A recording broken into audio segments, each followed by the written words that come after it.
আজকের লেসনটা আমাদের নবম দশম শ্রেণীর সাধারণ গণিতে অনুশীলনী 5.1-এর 22 নম্বর অঙ্কটা আমরা করাবো। কি বলবো অঙ্কটার মধ্যে দেখো, মোট 120টি 25 পয়সার মুদ্রা ও 50 পয়সার মুদ্রায় মোট 35 টাকা হলে কোন প্রকারের মুদ্রার সংখ্যা কয়টি? করি আমরা অঙ্কটা।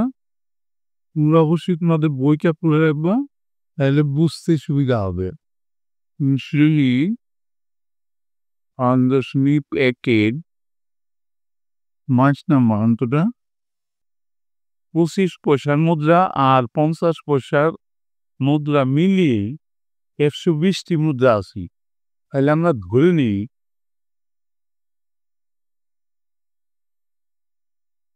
মনে করি 25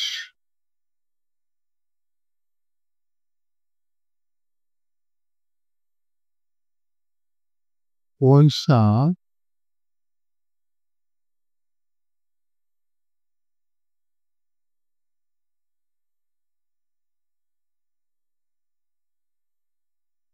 মুদ্রার সংখ্যা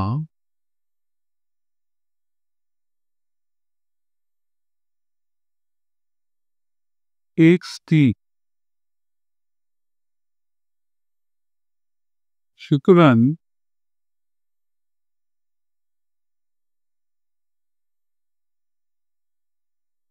50 পয়সার তোমরা অর্ডার দিবা না, তোমরা পুরোটা মুদ্রার সংখ্যা কত হবে? টোটাল আছে 120। 120 থেকে বিয়োগ করলাম আমরা এক্স, এত টি।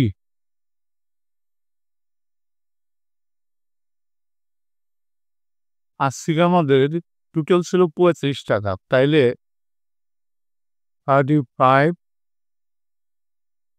টাকা এটাকে কিন্তু আমরা পয়সা বানাবো। সমান 35 গুণ 100 পয়সা। যেহেতু 25 পয়সা 50 পয়সা আছে, এই কারণে আমরা পয়সা বানাই নিলাম। 35 50 পয়সা। এখন দেখো, মুদ্রার সংখ্যা দিয়ে মুদ্রার মানকে গুণ করলে পুরাপুরি মোট মানটা পাওয়া যায়। এখানে আমরা একবারে সরাসরি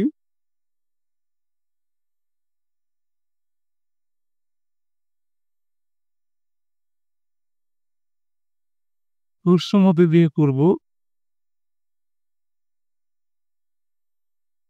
প্রশ্ন মতে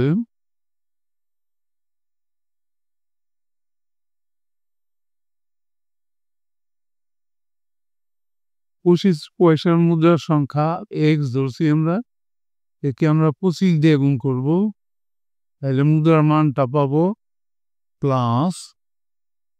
আর 50 পয়সার মুদ্রার সংখ্যা 120 মাইনাস এক্স, আর গুণ দেব আমরা 50 দিয়ে। এই মোট মুদ্রার মানটা আমরা পেলাম।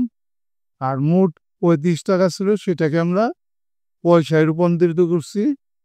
3500 বা 25x প্লাস 50 দিয়ে যদি 120কে গুণ করি, 5 এবং 60,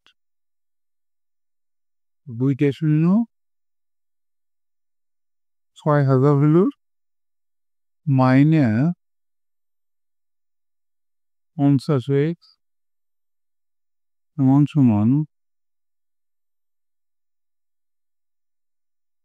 2500। বা আমরা যদি 50x থেকে 25 বিয়োগ করি, তাহলে আমরা হিসাবে মাইনাস 25x সমান সমান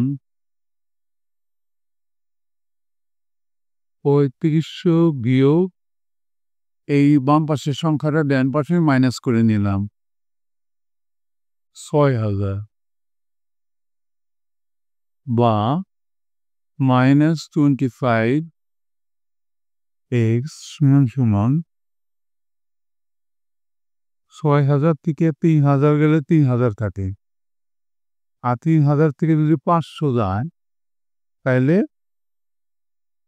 ২,৫০০ থাকলো minus ২৫০০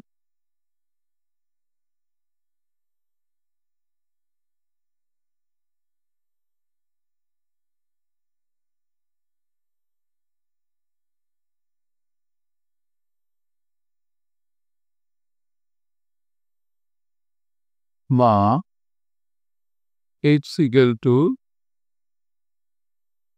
minus 2500 divided by minus 25 minus minus কাটা গেল 25 দিয়ে এটাকে কাটলে পরে হয় 100 সুতরাং x equal to 100 অর্থাৎ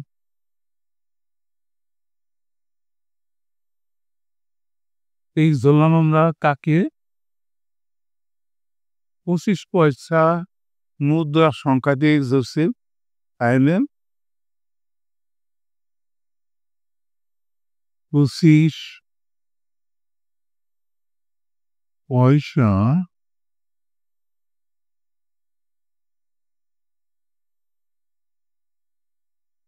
মুদ্রার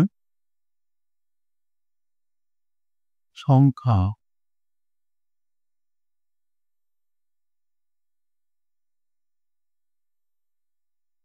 একশো কি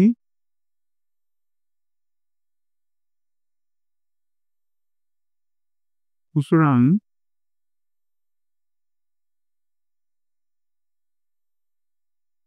50 পয়সার মুদ্রা সংখ্যা ছিল 120 মাইনাস 100